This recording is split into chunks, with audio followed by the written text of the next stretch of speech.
to tonight's informational and briefing session. Usually warm welcome to all the members, staff, and members in the gallery.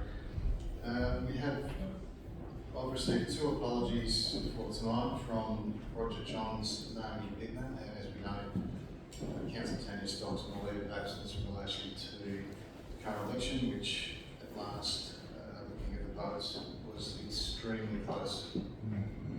On a knife edge, that one. We might just jump straight into it. We've got a page across from the Grain Research Development Corporation at roadside weeds. I thought, Ian, if you could just do a very quick introduce page to the council, please. Good afternoon, everyone. I'd like to introduce Paige Cross of Cross Country Management, project manager of the project Roadside Weed Control from both sides of the fence. Earlier this month, Paige met with representatives of staff across works, operations and weed control, and also the environment in support of this project, and has met with various other stakeholders from our council area. Please welcome Paige.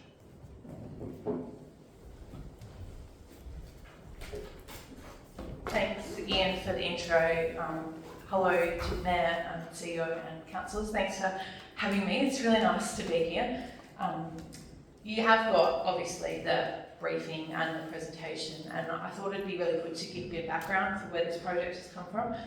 Just to clarify, I work and own the business Cross Country Management. This is a Grains Industry Development Corporation project that my business is leading with collaboration of others in the agricultural industry. So I flip this here.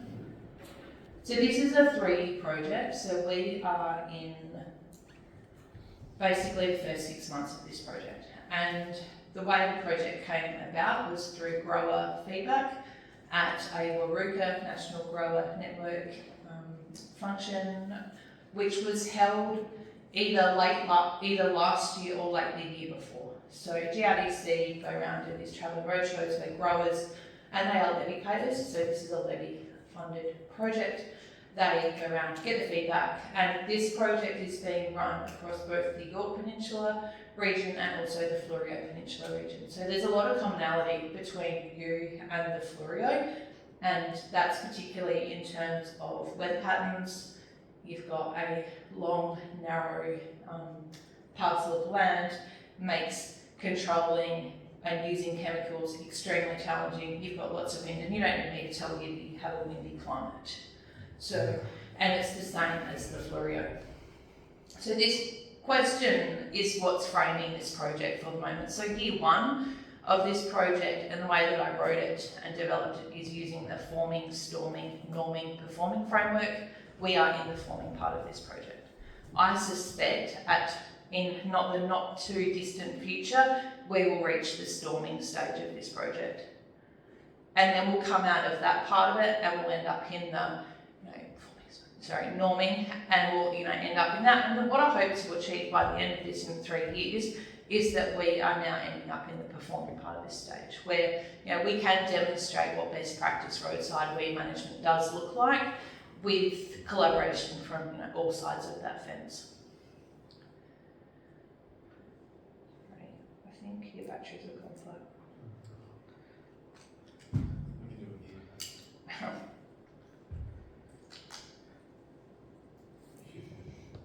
Now good. So I said this is funded by the Grains Research Development Corp. One is running until 2028.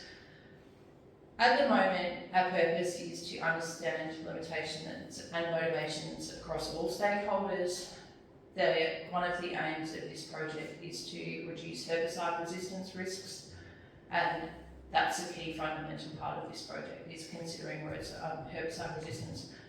We are aiming to identify some practical improvements to roadside weed management, and there'll be 2 case studies, one for each region, and a collaborative framework built. I've got a few ideas. As you know, best ideas come over dinner after some workshops, and when I had tea here after the grower workshop here in Millerton, my co-facilitator Jeanette Gillard, who might be known to some of you, her and I had this genius brainwave, so we're just going to sit on that for a while and see how that works out. who's involved in this? So obviously local council, and thanks again for your interest and to your council for being so involved in your staff. We've also met with the local landscape boards, so it's obviously Northern and York, and the day after I met with your council staff here, we met with a representation, about 10 of the landscape boards reps up in Kadina, and one of them would be very well known to you, Fabian, who sits in the council offices. And I think that's such a really nice thing to see in a council region where you've got landscape boards sitting in the same building. I think that's something that's really unique and really special to this region. We've also met with growers, so before the council staff session, Jeanette and I facilitated a session over at the community centre with a group of about 10 landholders.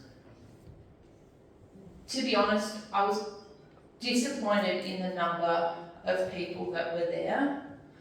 However, it's also reflective of, I think, you're either interested in weeds or you're not. And it's also, I think, reflective of how challenging and complex roadside management of weeds is. I think the third part there is there's still a very, there's a lack of understanding about whose responsibility it is and where that responsibility finishes and starts. So I think there's a big piece of work to do there.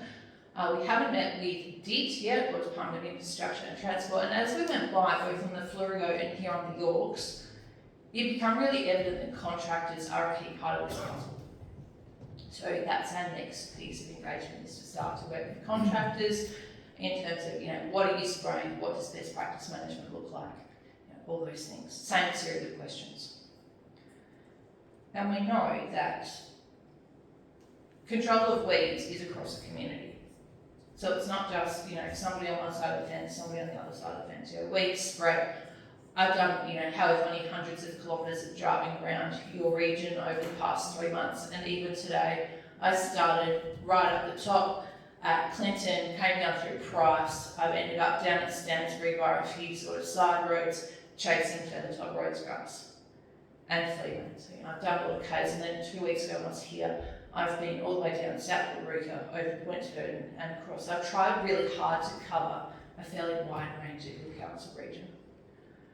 So one of the key components of this project is herbicide resistance testing, and that's being done by Dr. Peter Boutsalis at Plant Science Consulting. He's based at the Wade Institute. I've been collecting fleabane samples, Feathertop Roadsgrass, sow thistle and annual ryegrass samples over the region over the past sort of 4 months. And at this point in time, we've got the sow thistle results, which I think are actually on one of these slides. Roadsgrass, 2 of the samples are in my car today, and some more for fleabane. I'll have all of my collections done by the time I leave the region, hopefully tonight. It will probably take until October, November for those results to come back. And so some of you may know Pete or have been know what he does. So the way that he conducts his herbicide resistance testing is he grows the seeds, so all the seed heads, the 50 million seed heads that I've now got in a brown paper bag, he grows them out and then he tests them against a various selection of chemicals that are commonly used either by potentially council or some that are commonly used by growers in paddock. We're in the stakeholder consultation phase, so we've finished a series of 6 workshops for this year, next year, and I think this is where we'll end up, maybe with a little bit of storming, is we will bring all of those people back together for one facilitated workshop. So I'm actually really excited by that. I think it'll be a really great chance to have everybody in the same room building a collaborative approach for the future. And then we'll keep working on our case studies. So this is hot off the press about 2 or 3 weeks ago. And this is when you get your herbicide resistance testing come back. This is what it looks like. And so this is for sow thistle, which you might know as milk thistle. And so this has been tested for alloy, which is metsulfuron, Intervix, plus an adjuvant, amicide and glyphosate, 540, because the concentrations will have an impact on resistance levels. And when you look at this, the way to read it with the 100 RRR is if 100 plants or seedlings were growing and they were exposed to that chemical, 100 survived. What does that tell us? That those species or those collections are extremely resistant to that chemical. Now, Fluorio's up the top, Yorks are in the middle, and then Fluorio down the bottom. And in time, I will be able to attribute these to pins. These weeds were collected from roadsides as close to the verge as I could find. So they're not from within paddock, they are from a roadside, and they've been both an unsealed road and also a DID managed road. So we've got a pretty good spread. And when I picked these samples, I've tried to pick north, south, east, west, and a central one. So we've got a pretty good geographical spread. What does this tell us? Other than we've got populations of south thistle that are resistant to metsulfuron and to Intervix. The positives here are that we don't have a lot of resistance showing for amosite or for glyphosate. I'd be curious to see the results from glyphosate 360. I suspect the results will be very different. Intervix, you may or may not know of this product. Can I ask if anybody else knows? Anybody familiar with Intervix? Yeah, it's an agricultural chemical. How have we got Intervix resistant weeds on a roadside? My question would be, why are you using Intervix on a roadside? Yeah. And I think that unpacks a lot of questions. Because it's selective. Yeah. So my best guesstimation as to how we have got Intervix resistant weeds on a roadside is those weeds have been exposed to that chemical from within the paddock and they have blown out onto the roadside. You could also ponder whether there has been spray drift from chemicals used within paddock. And I use the word ponder there because we don't know. But one way or the other, the weeds that have been exposed to that chemical have now got quite high resistance levels. If it makes you feel any better, it's similar across the Yorks, across the Fluorio. So it would suggest that the populations of south thistle in South Australia, particularly in those southern regions, have got increasing resistance levels. And that would be in line with the work that's being done in paddock. What do we know about in paddock? Is it true? Is it similar? Yeah. So it's already resistant in paddock, so it shouldn't be surprised if it's resistant in paddock. No. And Peter and his team at Plant Science Consulting do regular random weed surveys of paddocks across Australia to check and monitor herbicide resistance levels. So the results that I was surprised with, now I've got a Bachelor of Applied Science in Agronomy, the result that I was surprised with and pleased with is that we don't have resistance showing with glyphosate. I think that's a really strong positive. And also with amosite, chemicals got at times its challenges. But so I think that's a positive. I think as a council, you can actually use this information really powerfully because when you are either choosing what chemicals to apply, you're either going to make sure that if you're using glyphosate, you're using the higher concentration at a good rate, and making sure that you're not contributing to resistance. Yes. Have you done any research on the correlation between the amount of lentils grown versus the south? That's if really if good those question. two chemicals are used in lentils, And It's like the Fluorio, right? Fluorio doesn't grow on it. no, they don't grow a lot. And they're also a legacy of Clearfield. So when Clearfield was started, we've probably created this problem and we've hoped to kick the can as far down the road as we could. And we're at that point in time that, the utilisation of those types of products has actually now contributed us. And I know that, here across the Yorks, the lentil breeding, or the lentil growing capital of Australia, there's some really tricky scenarios playing out. So yeah, it's probably not a surprise. But there's no paraquat in there and there's no glyphosate in there either. No. But they're the tools that are being used now because the others are resistant. And on the glufosinate piece, I was at Plant Science Consulting last week dropping off my weed samples, which makes you sound like a drug runner, and everybody goes, where are all these brown paper bags in the back of your car? Well, they're my weeds that you can look at.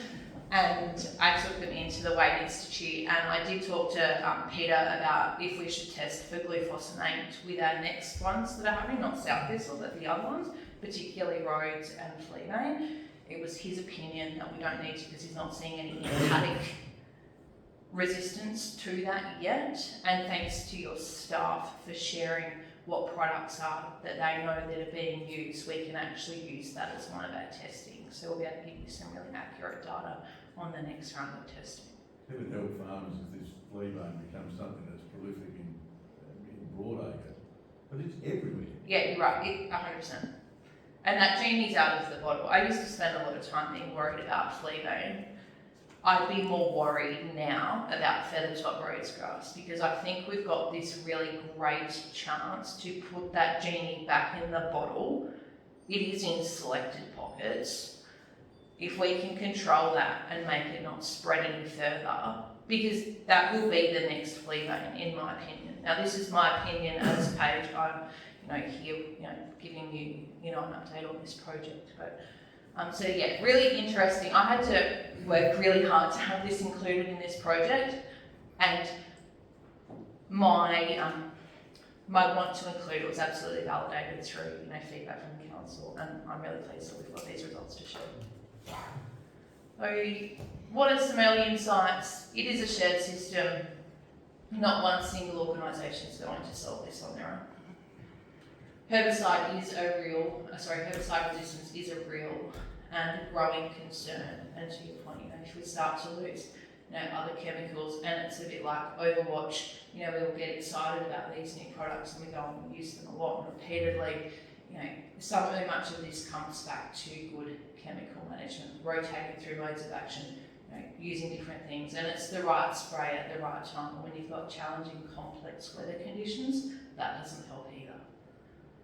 Resistance, again, roadside does become a paddock problem, but we've proven that it's a two-way street. Resistance in a paddock also then challenges roadside weed management. Operational constraints are real. This project was pretty much a month ago we set our run sheet. What do we know now about fertiliser and fuel? So, we've just added another constraint. Resources was common amongst every single stakeholder consulted. We've got contractors, we've got safety, and there's competing priorities, and your staff really educated us in terms of what those priorities are for chemical management. Oops, sorry. Sorry, I really want to love this clicker. Can anybody make this come back on? Can you just go to the last page, please? So just the next stage of this project. So for the next sort of 12 months after May, we'll have that combined stakeholder workshop. We'll be able to, and I'd really like the opportunity to come back and share results with you as we learn them, and also to get your input in terms of building that collaborative approach. We'll be able to use those resistance because now we've got the data, and we'll have the data, we can make data-informed decisions.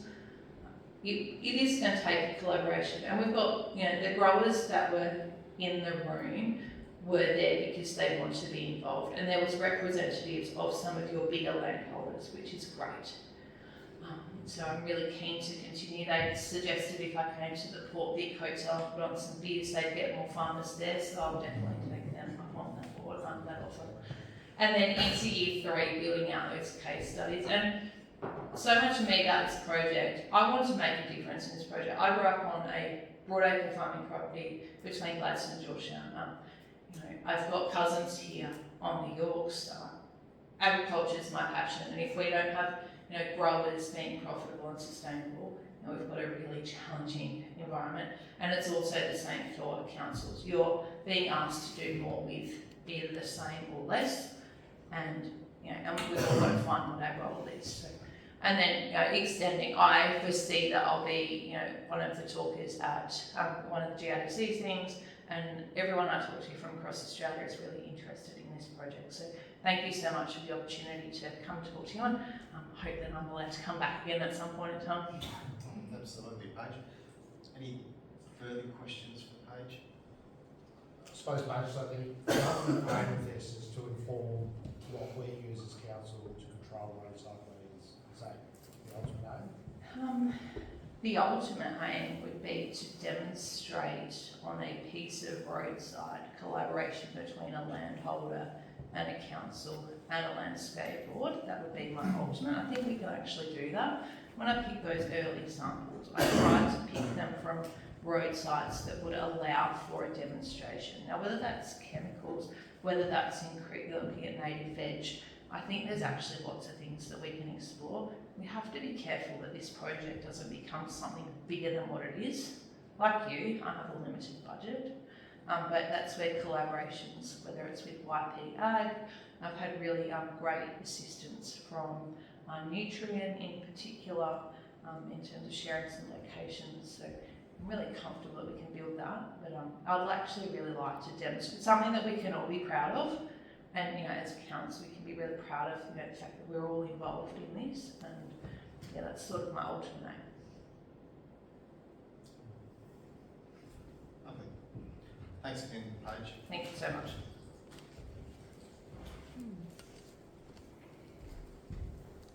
Okay, next we have Robert Pitt, just in relation to the compliance review we've just undertaken with our cemeteries, and Dustin's just going to do an introduction.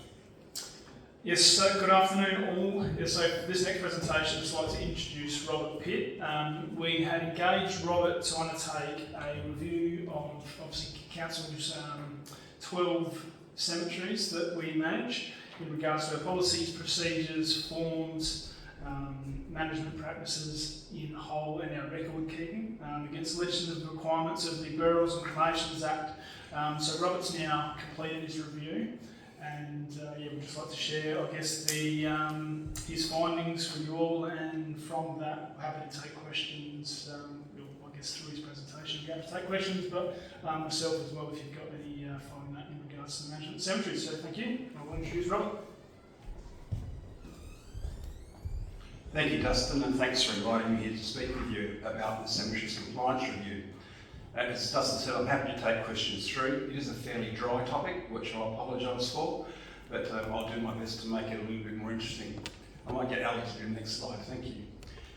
First of all, what I'd like to do is take you through why you're doing this compliance review. Pretty clearly, most of you understand you have 12 cemeteries. The Brentwood, as you will be aware, is closed, and they're all pretty active cemeteries. I think the other observation I've made from my time, I've been in cemeteries for about 25 years, is they are highly valued community assets. You know, the local communities really value the cemetery, and certainly if they fall into some level of disrepair or be unkept, certainly there's a community voice that comes up and demands that something be done about it. To clarify though, this audit of you of council against the legislation, there is no cemetery regulator in South Australia, so there's no one going to come down and say, check on you and audit you like what you do with work health and safety or your finances. And a couple of other states do have regulators, South Australia do not. Clearly too, there's risks for councils in cemeteries, and as I mentioned too, not only are they passionate in the communities, but errors that are caused quite often from legacy issues, not particularly current ones, often records that were not made or were made incorrectly years ago, cause significant distress to families and loved ones, and reputational risks for council as well.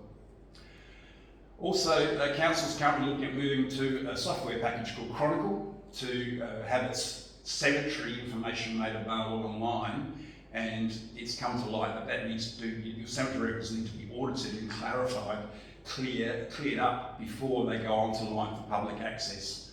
And certainly you've already audited the Middleton Cemetery. That was the first one done, just been completed, and there's some significant and consistent errors and inconsistencies in the cemetery records compared to what was on site at the cemetery.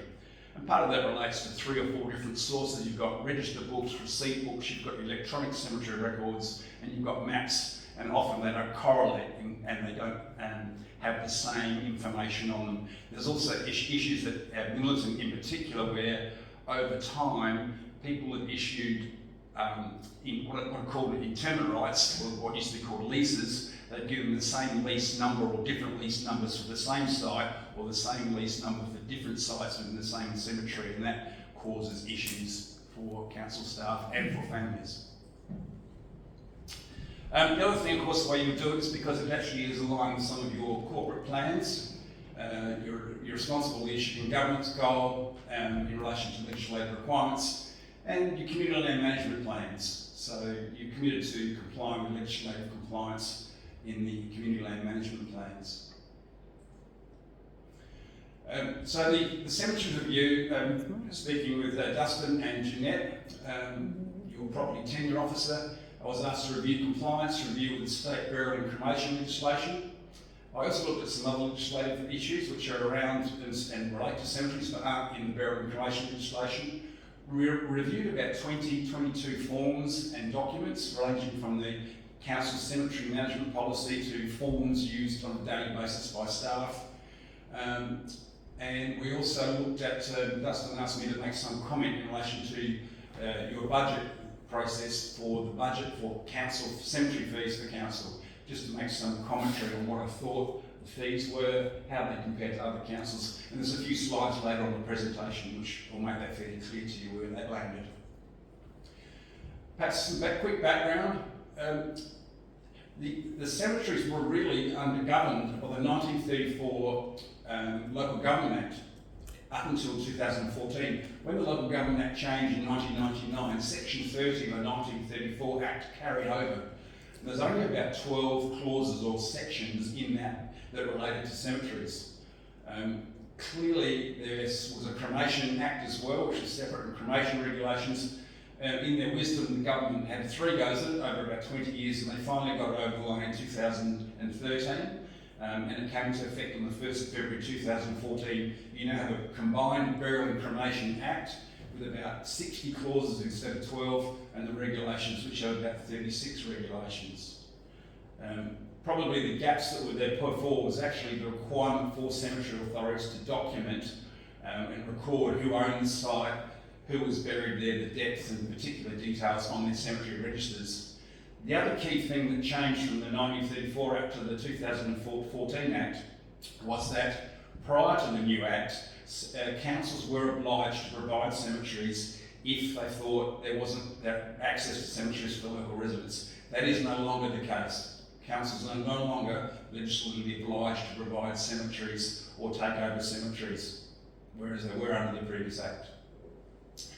Guiding the whole Act, and I put this slide up quite regularly, it's really the benchmark of everything you do in terms of providing cemetery services and how you go about what you do, how you work with people, is basically encapsulated in that one section of the Act.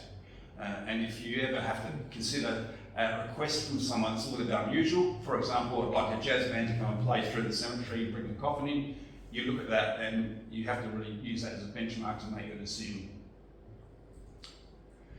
I'm going to use the term interment right throughout this, and it's also throughout the report. So as of this afternoon, a final copy of the report, the full report's been provided to council staff, Dustin and his team. The interment right replaces the term lease, licence or grant. So people used to say they had a burial licence or a burial lease. Interment right has a different legal meaning. It means you have a right to inter, you're not leasing the site, it's not a licence. So you'll find I'll refer to interment and interment rights throughout this presentation and throughout the report. Excuse me. Thank you. In terms of the checklist review findings, so there's a checklist that I used, has 61 compliance areas. Council were found to be complying in 48 of those, and there were 10 items of non-compliance, 2 partially compliant and 1 unsure. The partially compliant ones are actually being addressed. That was relating to burials on private land and interring ashes with a nameplate requirement, so that's been addressed. And a lot of the issues of the non-compliance are in the process of being addressed with Dustin and his team. The other thing I'd make about, comment and make about that last slide was that compared to the other 9 councils I've done the compliance checklists with, Your Peninsula Council is pretty well benchmarked par. It's about 80% compliance across all those 9 councils. So, and also the non-compliant items which are listed over there on the slide above, they're all pretty common to all the councils, and a number of them are actually legacy issues. Probably the 3 key ones are the lack of consolidation of there's 3 registers. So Regulation 36 requires Register of Interments, Register of Interment Rights and Register of Memorials. As of about 2016, your Register of Interments and Interment Rights have been pretty good. And as I've said before, it's a legacy issue where you've got gaps in old, missing information. The Register of Memorials is okay, but could be enhanced by the taking of photographs of the memorials, and that's being introduced by Jeanette into the system and the process. And that's very important too as you move to the Chronicles software. The software that you've purchased for the cemeteries is actually pretty good. We're using it in some Southern Wales church cemeteries, and it can take you right down to the cemetery site, picture of the headstone, tells you who's buried there, tells you how many people are buried in each site. And this tends to save, or does save, quite a bit of time for cemetery staff or council staff in relation to cemetery inquiries. Funeral directors also find it extremely useful because they can go and see whether they can put up chairs or canopies or tents or get people and how they access the site. And monumental masons also love it too because they can also see whether they can get into the site with their vehicles and trucks and how they can move around the cemetery. Can I go back to the last slide? Sorry, Ali, just touch on the last one. The lack of the failure to advise the interment right holder. So that's a critical one for council, I think. I think it's a missed opportunity in many ways. South Australia, since 1863, has had what's called limited tenure. So any of you know Centennial Park or Enfield, they issue what's called an interment right for 50 years or 99 years. So at the end of the 50 years, you try and contact the interment right holder or the family and the loved one. They are invited to and they are allowed to and must be allowed to renew and extend the interment right if they wish to. If they don't, the cemetery can then reuse the site by recovering the skeletal remains, putting them down in the same grave at a depth of 3 metres and selling that grave to someone else.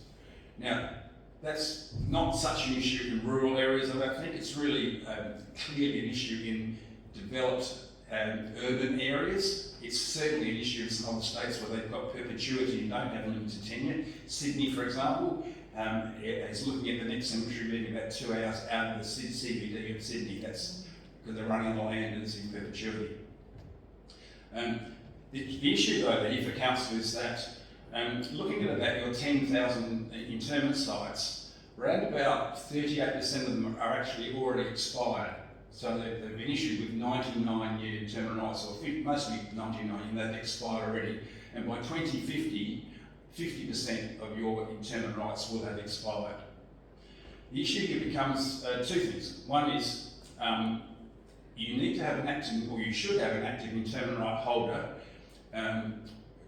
who then is the person that approves someone else being buried in a grave, the ashes going into that grave, or the headstone being changed or added to. So the interment right holder is a legal person authorised to do that. The other issue is that by not contacting families and not giving them the opportunity to extend, you're sort of denying yourself some revenue. You're also denying the families the ability to have ongoing interest in their monument, their grave site, their family site. Perhaps another really important matter here is too that once the interment right has expired, the ownership of the site, the interment right, goes back to the Cemetery Authority, aka in your case, back to council. Under the Burial and Cremation Act, the owner of the interment right is also the owner of the monument on the site and the memorial on the site. So by default, if you've got, roughly from memory, you've got about just under 4,000 expired sites currently out of 10,000. They're expired, therefore legally council would own the monuments on those sites. They're not all good condition, those monuments, and they present some level of risk for council. If you can get people to extend and keep their interest in the site, that onus on maintaining and looking after the monument falls to the interment right holder, not to council. If a monument is unsafe under the Act, council can make that monument safe by either laying it down or removing it. So you can do that. Partially in complying items, I mentioned before, probably the top one is interesting. Burial outside a designated cemetery on private land, that came in with the Act, and speaking to council staff, it's not such an issue here, but certainly did some work with Kangaroo Island Council, and they went from 1 request 1 year to 5 the following year. There's a couple of issues there in relation to the process, and it needs to be decided where the responsibility lies. Most council treat it as a planning issue. They certainly want to make sure that the GPS coordinates of the deceased, where they're interred and buried in the land, are recorded against the property file or the relevant file to that particular piece of land. The other issue is that people need to recognise who wish to do that if the land gets sold, there is no ongoing right to visitation to that site from the new owner. The new owner of the property does not have to let you go and visit that grave. So you just need to be aware of that. You also have to be 25 metres from a watercourse or a building as well. I talked about nameplate, that's already been addressed in the documents that we're reviewing, fixed up for cremated remains, whereas the nameplate with the coffin was being very, fully implemented. It wasn't quite up to scratch with cremated remains being fixed. And the one unsure items is accounting treatment. The Australian accounting standards changed in 2019, and they now deem an interment right as a lease. And there was about a 2-year discussion about how you treat interment right revenue, whether you have to account, if you get a 50-year interment right, can you have the 50 years all taken in the year that it's paid, or you have to spread it across the 50 years tenure of the interment right? But that's been resolved partially, but you might want to just refer that to some advice. These are the big ones. The big ones, I think, the big risk to council, the register of interments, register of interment rights, monuments and memorials, less so, but still it doesn't comply at the moment. The issue here is that the register of interments, there are conflicting information. It's particularly if I look at the Millington Cemetery audit, there's different information relating to some sites. There's inaccurate information, there's wrong numbers, there's missing information, and that creates a level of risk to council in relation to how you manage your cemeteries. I don't think I can put it simpler than that, really. It also means when you come to go onto the software, you're trying to drag information from 4 different sources, and speaking with council staff, when they have an inquiry, they have to go back to these 4 different sources of information to double check to make sure they haven't made an error or there's a discrepancy. So that gives you some level of risk. And as I said, it's pretty well critical that you actually do that before you move on to your software. You want to make sure your records are correct and accurate. And I commend you for doing the audit of the Millington Cemetery, because that cemetery is now moving on to the software, and there's a fairly high level, if not a good, very strong level of confidence on the information that's being put online. Thanks, Ellie. I've touched on the expiry of sites and the risk to council, and as I said, it's not council as a cemetery authority under the Act must send a letter 12 months before the end of interment right to the interment right holder. There's no doubt that presents some challenges when the interment right was bought 99 years ago. Probably less so in some of your areas in the city. I mean, clearly there's still some families around, and from what I could see going around the 12 cemeteries, having visited them all, you can see family names consistent to certain areas, and those families may or may not still be in the area. I suspect the numbers would be, or contacts or knowledge of who to contact and speak, more so than some parts in Adelaide. We had one at Cheltenham Cemetery, which was the address was John Smith, Semaphore Road, from 1909, and that's the challenge in Adelaide for sure.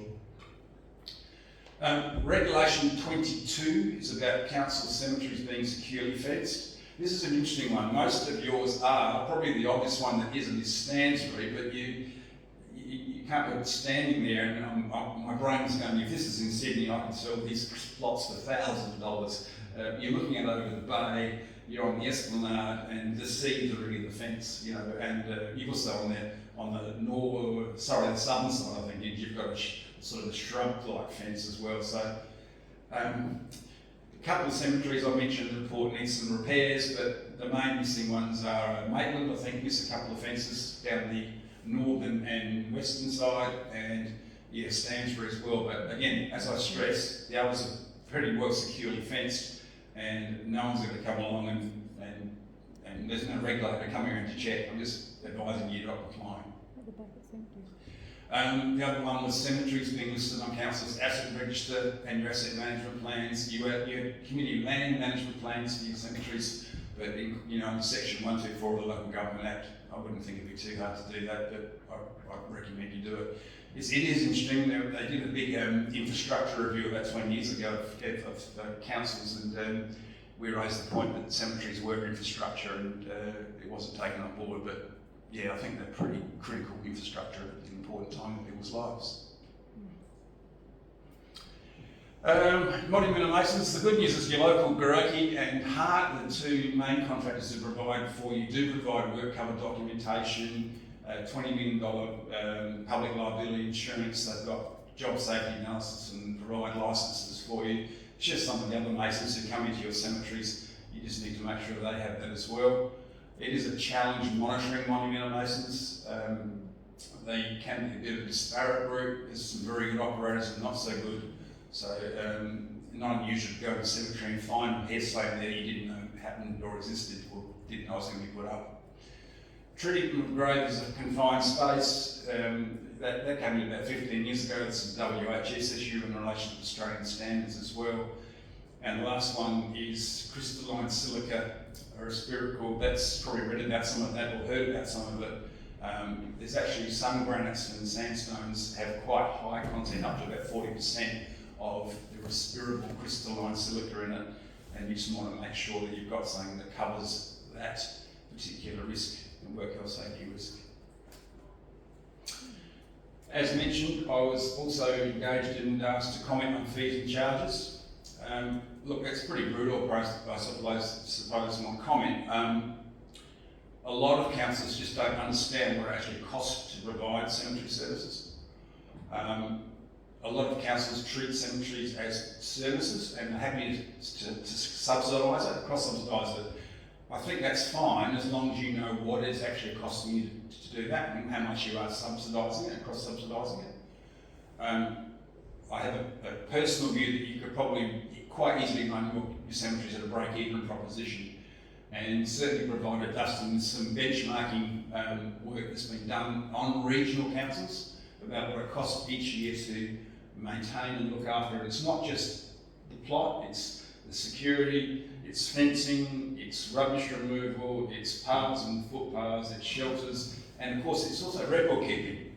So under the State Records Act, most of the cemetery burial and cremation records are permanent records under the State Records Act, and you have to keep them forever, and that comes at a cost. So probably the third dot point is the one I find interesting there, and they have said that for a general cemetery non-irrigated, it's about $30 per annum per site to maintain. So your current fee of around $600 is about, for 50 years, is about $20 per annum. So you're down you're about $10 per year short. It sounds like a lot, but I guess if you divide $30 by 52 weeks, it's not 60 cents or something a week, is it? I think I've got my figures right. And similarly with the 99-year fee. The other thing is, if you please, Alex, to the next slide, just as some benchmarks. If you look at some adjacent and nearby councils, you can see that your fees and charges for interment rights are less than other councils. I'm not for a moment suggesting you go down to the Adelaide Hills Council. Adelaide Hills Council too charge, if you're a non-resident of Adelaide Hills, there's a $4,600 fee on top of that fee if you wish to be buried in one of their cemeteries, and people pay it. The other thing, you said, probably the comparative one, I guess, is Copper Coast. Even there, what, $250, $60 more. Teacher Gully, these are not long, these are non-irrigated, these are just standard cemeteries. Campbelltown, a bit different, I guess, these are suburbs of Adelaide. Mount Barker's pretty comparative, they've got some pretty remote cemeteries and they've got very different fees as well. And the same goes for your cremated remains, your ashes sites. So if you could, next slide, Ellie, thanks. So these are the old ashes walls. They're not particularly popular anymore, although I must say your Port Vincent one's pretty attractive. I was pretty impressed.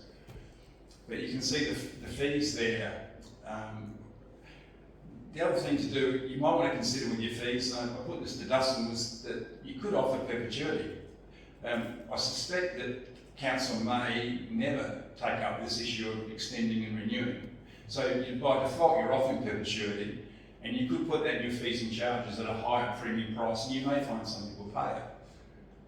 Some people want that level of security and assurance that they'll be there forever. That's where I finished. I left that information. I did give a little report and some other benchmarking on fees. Other than that, thank you for listening. As I said, it's quite a dry topic, but you're pretty comparative to other councils in relation to A, your level of compliance, B, the areas where you do and don't comply. A lot of the areas where you're non-compliant, you're in the process of addressing anyway. And just want to acknowledge Jeanette Will, your property tenure officer, and Dustin Guthberg, your director of development services, for their thanks for their support and insights to help me complete the compliance review. Thank you. Excellent, thank you. Robert, any questions? All right, Kristen first, and Scott. Thank you. That was very interesting. I found that really interesting. You touched on going on private land, and you were saying that there's no onus on if it's sold. But what's the regulations as far as there is actually a body buried there? Like, what's the is there an area you can't can you prop over it? You know what I'm trying to say? Like, what are the regulations as far as that goes? That's a good question. The first regulations under the birth, deaths and marriages regulations, the funeral director must report the GPS coordinates of the burial to the Office of Birth, Deaths and Marriages in South Australia. I'm unaware of anyone being buried in a paddock. Most of the burials I'm aware of on private land are in prominent places, usually with a vista or near a tree that was much loved by the person who was deceased. Certainly in the UK, there are fairly pure forms of natural burial where people are buried in fields and paddocks and crops are grown over them.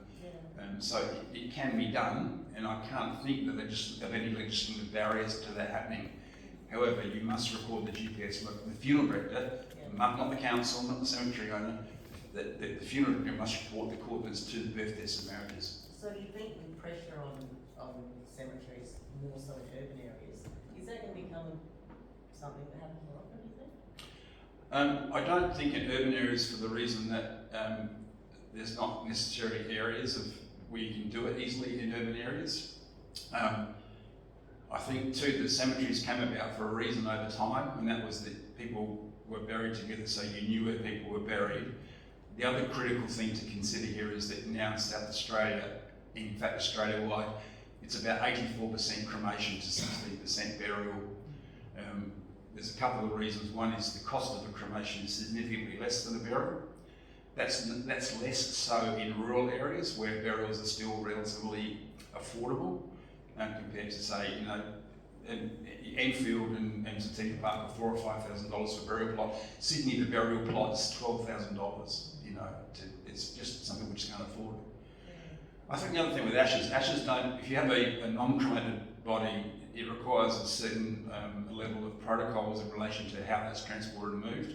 Ashes you can just carry and go anywhere, you don't need so much, but unless you're going through an airport with 3 kilograms of white powder, it might be good to have a certificate of cremation. Excellent. Thank you. Scott? A couple of different issues. You said the Brentwood Cemetery was closed. Does that mean it's still council's responsibility to maintain that cemetery? I don't even know where it is. I know it exists, but I don't know where it is. Yeah, it took me a couple of goes. It's pretty good. It's about 3 or 4 k's out. There's actually a cemetery road down that way, I think, from Ringwood to get there. And you have to go down a little walkway. It's council's land, and council owns it, so yes, you have to maintain it. You just know when it says it's closed, it's not open for any more burials. Yeah, well, I think Port Vincent one's the same because it's full and cars fly up and down on the tide. The other question is, I think a couple of cemeteries at Yorktown. There's one on the north side of Yorktown by the lake. And there's another one out at Sunbury. And I think the Sunbury one is probably put in there by the Uniting Church, or something, Correct. the Methodist Church. My understanding that. So there is no Methodist Church, so whose responsibility is it now? Under the previous Act, if a cemetery fell into disrepair and the council felt it needed to be looked after, the council had the option, or if not obligation, to take it over. And I suspect that some of the cemeteries you currently own were previously, not owned and run by council, and councils that come to council's care and control. And that's quite common across councils. I'm also aware, for example, the Waruka and Uniting Church. The Uniting Church is currently trying to hand the Waruka Cemetery back to the community and subdivide the land and sell off the church. And they've been doing that in the Fleurieu Peninsula as well. But there's no obligation from council to take that on. Council may wish to, but I guess the question they have you, why would you take on a non-performing asset, if not a liability, when you don't have to? So what would happen to that cemetery in that case, in the case of the Waruka one? Agree enough with Dustin on that one? I don't believe that one. We have in the past had inquiries from some church groups as to would we consider taking on certain cemeteries. And given the issues we've got with record keeping and management, etc., at the time, that wasn't, I guess, a proposal we were willing to progress with, certainly at the time. And I guess it'll be up to council, as Robert mentioned, whether you're interested in taking on additional assets with those sort of liabilities and long-term issues. But yeah, at this point, I'm not sure the Sun will re-cemetery off the top of my head, or who that sits with at the moment. But effectively, the management would retain with whoever owns the land.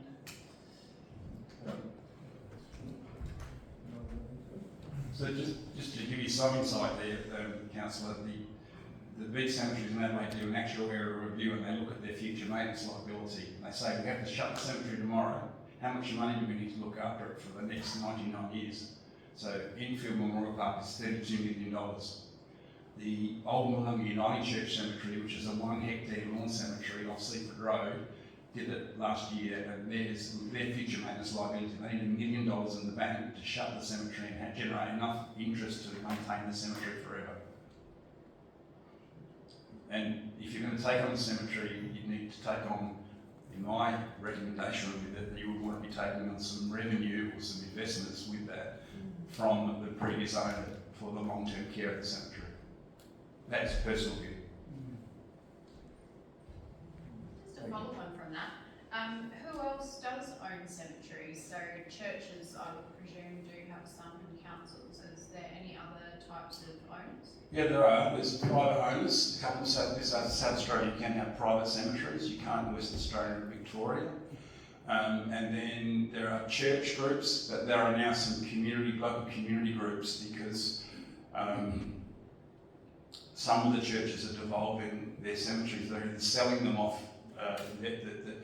The Old Mulunga Cemetery, Anglican, sold to a private owner who took over the church and lives in it and has a cemetery around it and has to run the cemetery. They've had some very quick learnings. They've been in the paper for the wrong reasons, but they've learned and changed what they were doing. The Maiponga Uniting Church has been taken over by a local community association which became associated and took it over from the Uniting Church. The challenge in these though is that if you go back to many years ago, the land was often given to the church, donated.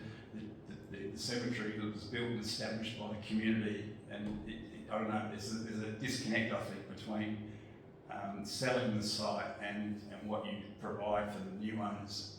Again, a very strong personal opinion. I've been involved with that one. The church, brutally, the church hasn't been as fair, I don't think, as they probably could have, should be. Well, I agree with Kristen. I found that really interesting. So thank you for that presentation.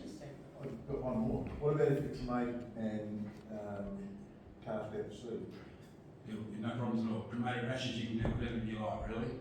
Yeah. But is there a requirement to report? No. No, burial obviously requires the permission of the Attorney General, but ashes doesn't. Just remember that when you take the lid, or when you're under the lid, inside is a laminated label with the name of the deceased inside.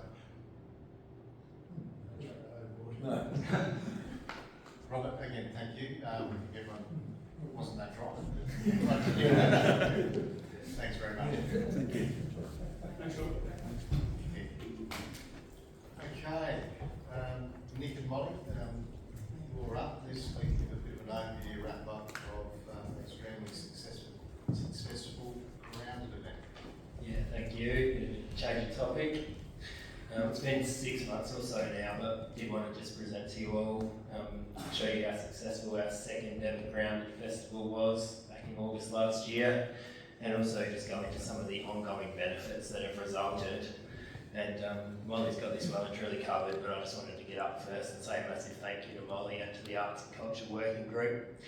They're doing a tremendous amount of work. And also thank you to you all for backing us in to put on this festival when we had to resurrect what was the art exhibition after the COVID break. To that end, I did want to highlight just a couple of quick things to demonstrate the project management efforts and the results. First of all, the festival essentially ran at a break even. Council only had to put in about $6,000, and that's because we got grants and they required some kind of little co-contribution. So if not for that, we might have got away with it completely break even. And that's through a lot of hard work, because all those grant applications and the reporting requirements take a lot of effort, but also like gaining sponsorship and putting on events that sort of get us income as well. But perhaps more importantly than that, the grand finale event alone is a really good example where sort of Molly and the team and the contractors that they got the grant for managed to get into every single school in the entire council region and get kids doing hands-on workshops to help create the pieces that were then used in that finale event. So that's like a massive logistical effort to coordinate with all of those schools, and got a really great result. And that's partly why, or that's a big reason why last year's Grounded Festival has now been shortlisted into the top 3 for the statewide award for excellence in community collaboration. So wanted to make you all aware of that. And Molly's very modest, so she won't tell you how good she is if I don't get up and do it first. So with that, I'll thank her again and hand over. Thank you. I don't know what he's talking about. The last slide is a huge picture of that nomination award. I'll definitely tell you more. Now let's see, because I would love to use this if it works. Alright, so there'll be a lot of photos and a lot of videos and then some numbers to update you on the festival, but also just some of the work that goes on through this position around that. I've absolutely not taken mix advice here, and I've put a video, which apparently doesn't often work, but we're going to give that a go. Hey.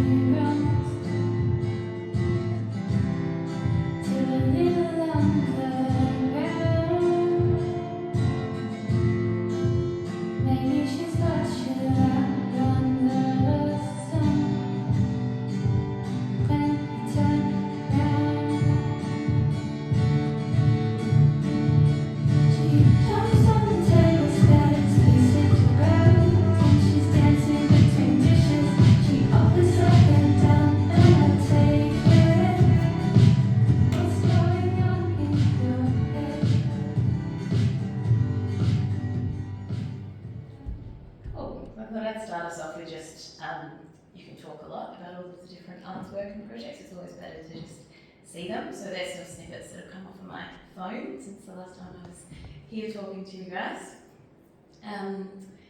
The role, a lot of you would already be up to date with what this is and what's going on, but I'm the Arts and Culture Facilitator. It's a partnership with Country Arts and Yorke Peninsula Council.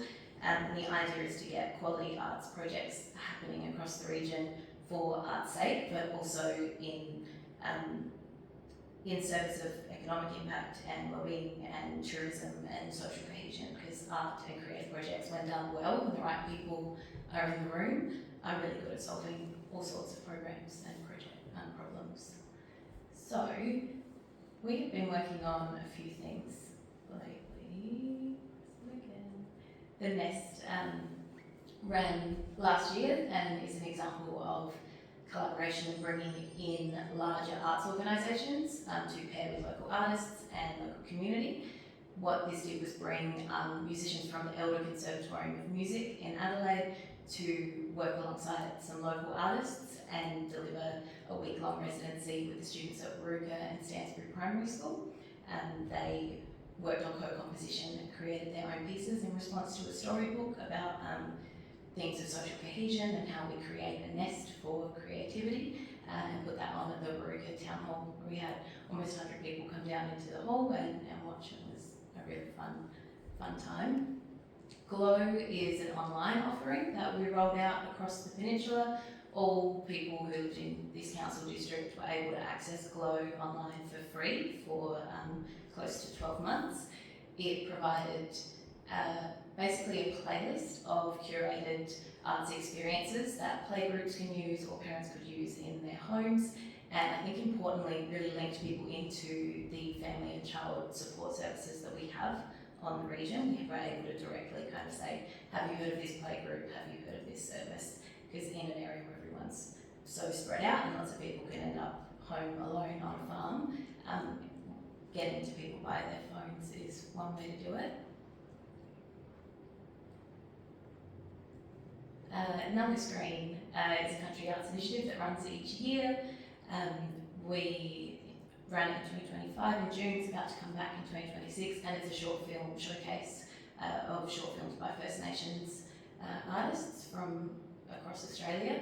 Put it on in a screening format and also go into schools.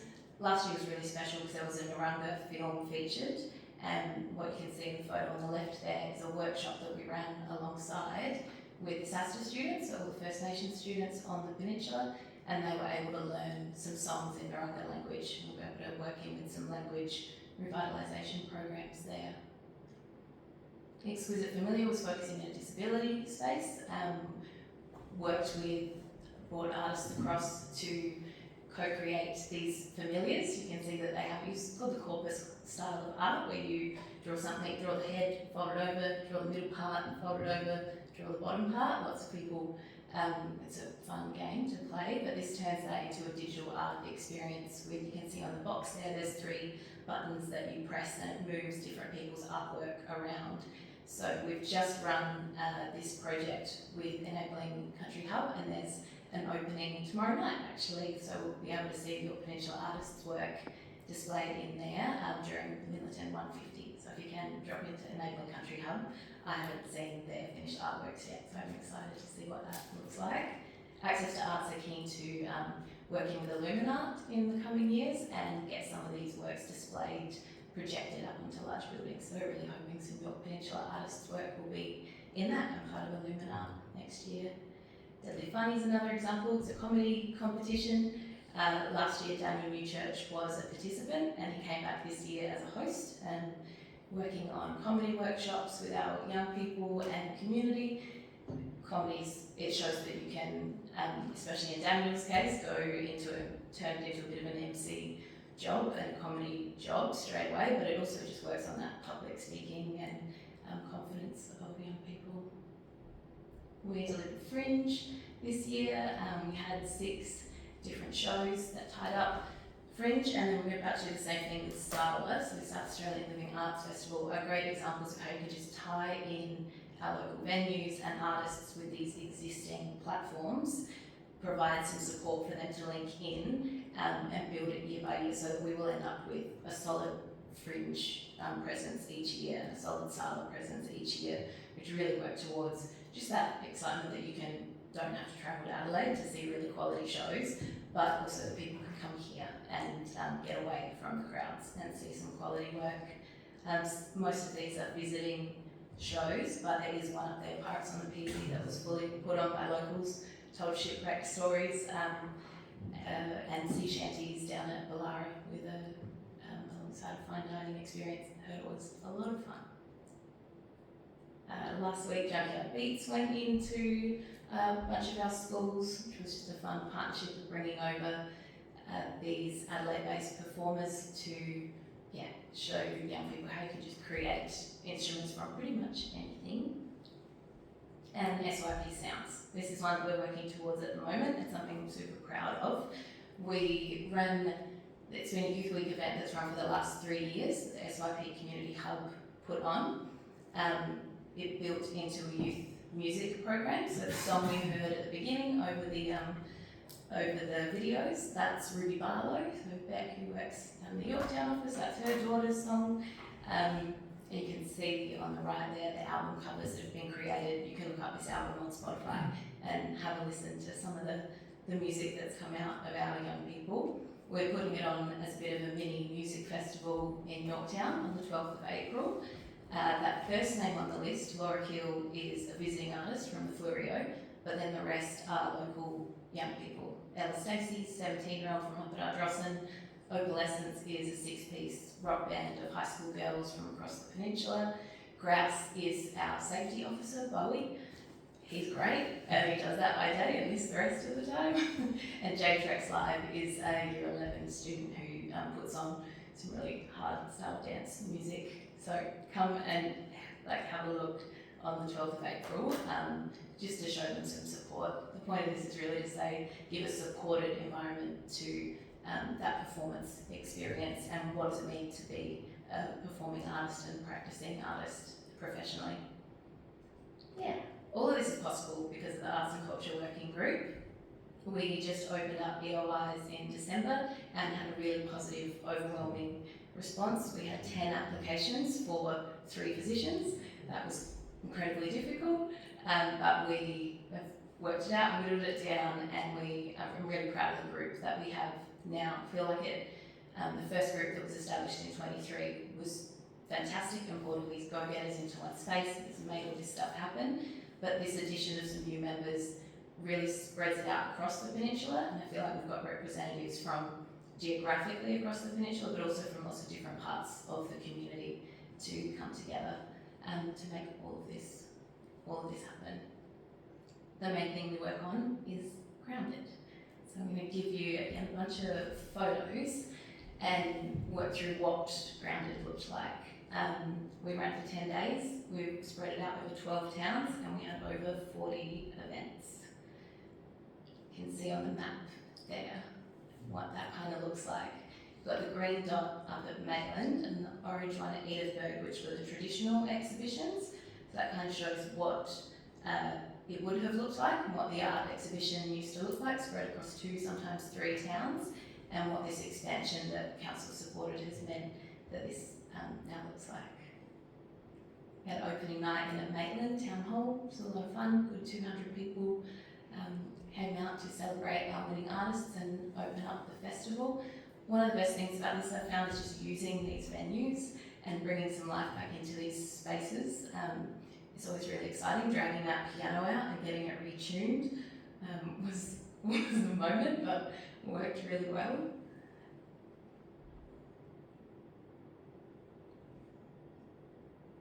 Thanks, Ali. We had exhibitions across the space, ranging from, you can see down the bottom there, that's the Edithburgh Photography and Sculpture exhibition.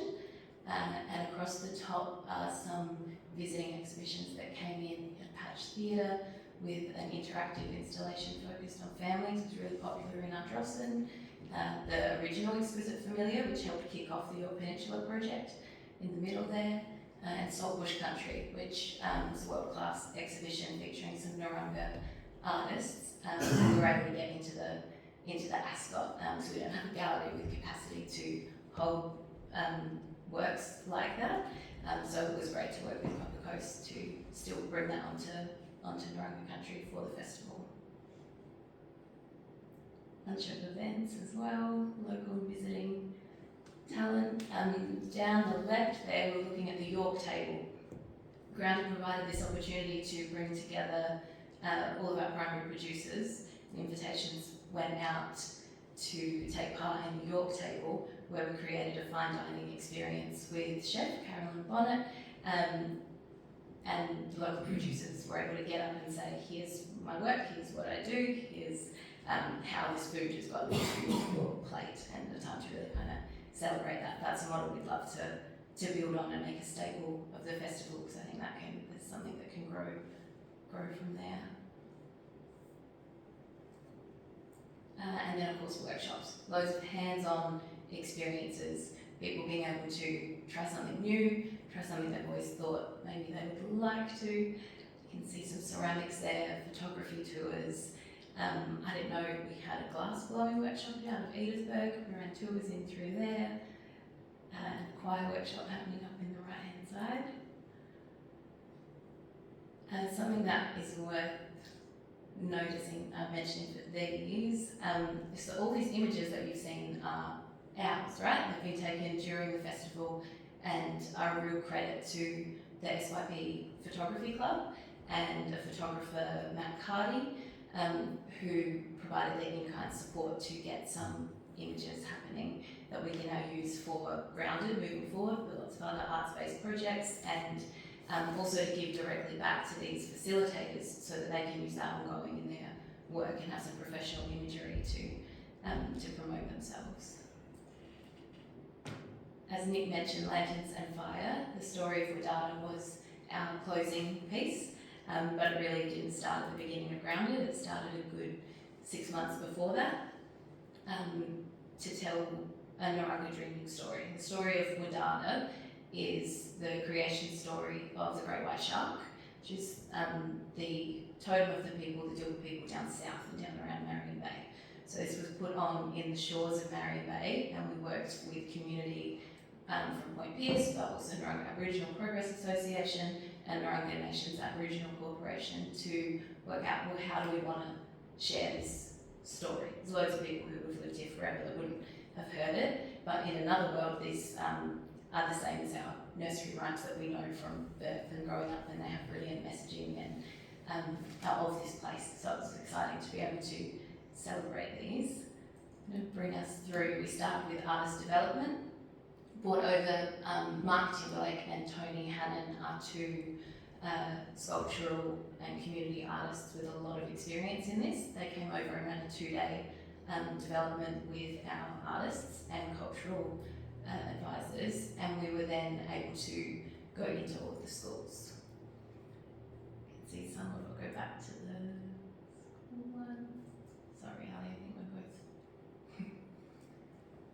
So we went into all 10 Yorke Peninsula schools, and they were able to lead and say, yes, we're going to work on the story of Wadata, but also what would you like to create? What story do you want to tell in response to hearing the dreaming story? You can see some pretty brilliant creations there. The stingray down the bottom is one of my favourites.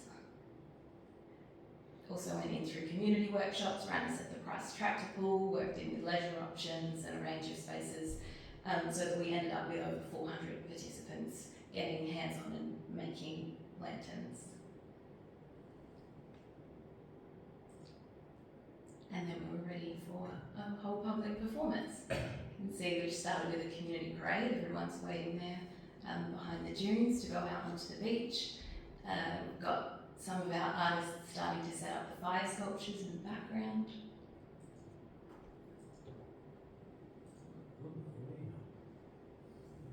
I just put that one in there because I love that photo. And then here's the start of our beach parade. So lots of people who made their lanterns were able to come down and walk them along the beach. As the sun came down, it started to get dark. You could turn on the lights in these lanterns. What you can't see here is that there was a soundscape that went with this, and a curated soundscape. So it was an hour-long performance going through voiceovers, telling you about Murder and about Yorke Peninsula, about the story of Wadata, and also just having a lot of moments for beautiful songs that have been written during this process. There's Wadata on the left, and Leafy on the right. Leafy the Sea Dragon was created during this process. Leafy was then invited over to McLaren Vale and ended up in another parade over there on the Fleurios, part of their response to the Alba Bloom. Been running these community parades, looking at community members being able to get together and talk about what their experience of the bloom has been like and make lanterns together. And we will, as part of this with SYP Sounds, we're going to run another lantern making workshop, focus more on the Albert Bloom and what's been happening lately with bring our young people in with some support from Red Cross and also Toxic Surf here, who ran the McLaren Vale project. We'll make some lanterns on the 12th of April, and they will head into Adelaide the next weekend for Lime Green Festival, which is a music festival that's happening in the city, put on by Lime Cordial, and we'll join different lanterns from other regional areas that have been impacted by the bloom in a lantern parade. So there's been some brilliant kind of follow-on from this project. Here's our 5 sculptures.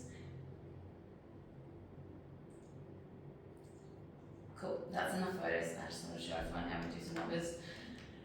We had over 4,000 attendees come through for Grounded.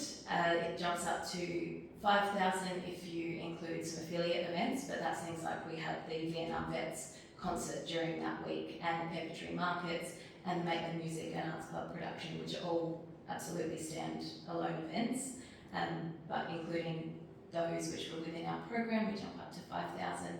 Majority of our attendees are local, coming from Yorke Peninsula, with a few from intrastate and then that 3% from interstate.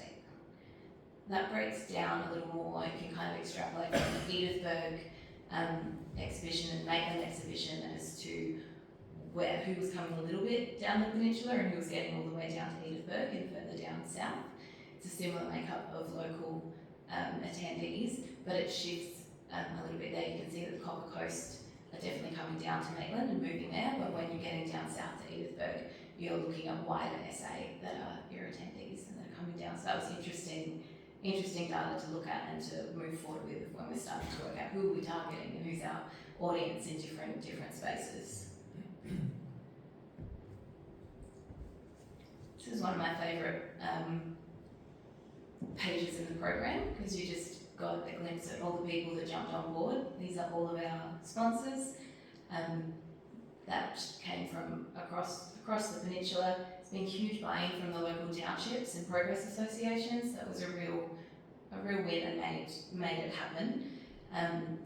So looking there at over $22,000 cash contributions from our local sponsors, and then a lot of in-kind work and time that's been provided, and over $77,000 worth of funding that we've secured through grants to run different projects. A huge amount of this was towards lanterns and getting all of those workshops happening in all of those schools, but also all of the performances and workshops and exhibitions that we were able to bring over. So there's the breakdown there as well, which I'm really interested in keeping track of, is looking at what are we generating for our local artists directly, and then what are we generating for visiting artists, because Grounded is a huge opportunity to bring in exciting talent, but first and foremost it should be an umbrella and a platform for our local artists. Our survey that we ran had 71 respondents, mainly women between the ages of 55 and 64 from the Yorke Peninsula and Copper Coast. And I promised I gave them a button that said that they didn't like it, but we did really well, and everyone has responded that they were either very likely or likely to attend the next Grounded Festival, very likely or likely to recommend it to family and friends. Again, when asked to rate the quality of events between excellent, good, poor, and I'm not sure, horrible, can't remember what we gave them, but he said that they were good or excellent, and the inclusivity and diversity of Grounded was rated as 84% of people were very satisfied. Overall, we're looking at 79% very satisfied and 22% satisfied. So huge positive response. We dived in a little deeper to ask people what was it that they liked, and yeah, that big focus was on the variety, the idea that there's something for everyone, which is what we knew from the get-go. This is a huge peninsula with varied populations. We need to be trying to offer a huge range of experiences and to meet a number of tastes. Also, the efforts and support for the working group were mentioned there and mentioned many times, just that approachability and the capacity for an artist who's not sure what to do, or a participant who's not sure what to do, to be able to reach out to someone who knows, is really important to the success of this festival. What people think can improve, more advertising, I agree, and that is a consistent challenge when you're looking at the distances on Yorks and going, we just had to get posters in every window, but that the idea is to start earlier, get some bigger signs, make sure it's happening earlier and that people know when it's on. And then people wanted us to extend the festival dates, which, no. Yes, eventually. I think we would be looking, people are looking at that idea of a 2-week festival, so you need 2 weekends in there and spread it over, 3 weekends in there and spread it over more time. But we need to build this up with the capacity of the working group and the buy-in of community, and do that at a rate that we're not going to overextend anyone. So I agree with that one, but I would take that on notice for a little while. Cool. And these are a couple of quotes that we love to finish off and highlight it. As we mentioned at the beginning, the arts, when done really well, can be in service of social cohesion and well-being and economic and tourism impacts.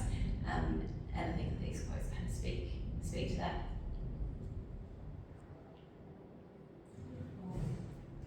That level of collaboration has led to being shortlisted in this Local Government Professionals Excellence in Leadership Awards, which we're really excited about. And I'll try and do a good interview and hopefully we'll win that. So, thank you everybody. Molly, thank you, that was amazing. As always, that was a fantastic event. Take my hat off to what you've done. Has anyone got any questions? Questions, ideas? It was an awesome event, absolutely. It's incredible what you did at that. Being Mary Bay, amazing. Yeah. It's a few slides back now, so I think I've forgotten.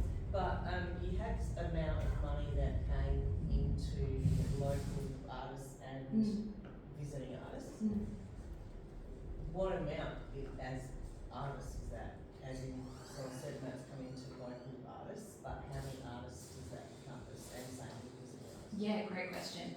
I know that we had over 300 artists involved in different elements of the project and the festival, but for some of those that's putting a piece of artwork in or running one workshop. For others who are involved with those longer term projects like Lanterns, it provided weekly, sometimes, there were a good 5 weeks where it would have been almost full-time employment for about 5 of our artists for a significant amount of time. So yeah, I definitely can play with numbers and do that in great time. What money's sort of coming to local artists per, I say per capita, but you're a man. Per artist, yeah. As compared to what costs you're paying for a weekly. Yeah, that's all. Yeah. Awesome event, really, really good. Thank you very much. Well done, Molly. Cool. Thanks Congratulations. everybody. And Nick. Yeah. Thank you. Email me with project ideas, please.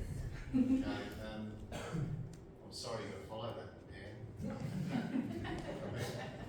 Proposal process. We can probably run through this pretty quickly. But I hand it over. Can I say before Matt starts, anyway, I reckon this is one of those great, nights of working in council and how diverse it can be. And what I say is dollars and cents touch everything, so we don't always get to see everything we touch, so it's always fantastic to see those presentations, then to talk about cemeteries, and then to look at agricultural and roadside issues. You've had the whole gambit tonight.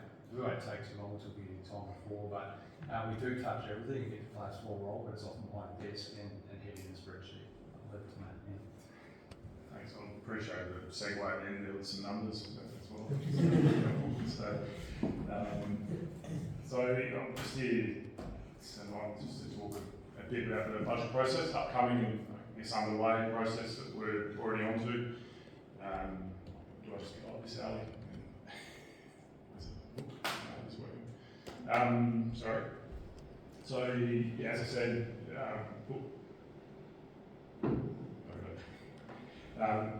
we're on the way with these steps here. So budget managers are developing budgets.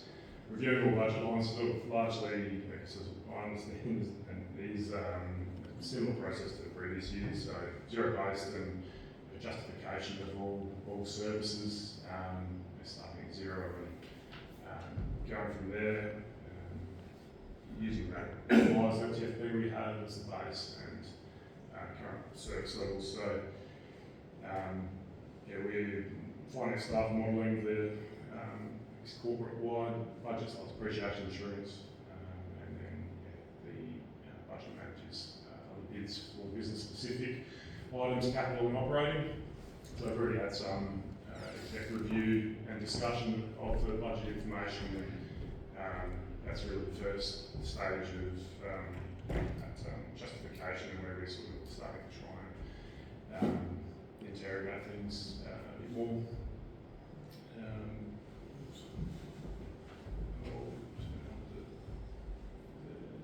Next slide, where we sort of start talking about the upcoming briefing sessions as well, where there'll be opportunities to explore in a bit more detail the big topics of capital projects that have been presented for consideration in the annual budget this year, the fees and charges, and different rating models as well, operating and looking against our long-term financial plan targets. This is where we're starting to build that consensus and understand things, so there's no surprises later in the process where we're looking to adopt and lock in rates and subsequent to the public consultation step, which I'll look at the timing on the next slide, ultimately adopting rates and the budget as well. So just a bit of an overview of those different financial pieces of information considered and presented in the budget process there as well. So including the statutory outputs that will be in the annual business plan and the key financial indicators as well. So just focus on this one to finish with here. It's just outlining that timeline, which is kicking off with a briefing on the 22nd of April, where we'll focus on the capital budget for the first line, and then which we'll come back with as well at a subsequent briefing. It's all on the screen there, so we're putting those extra sessions out as well on the 20th of May. If we require that to come back and finalise before we bring the annual business plan and budget back for approval to go to public consultation in mid-June.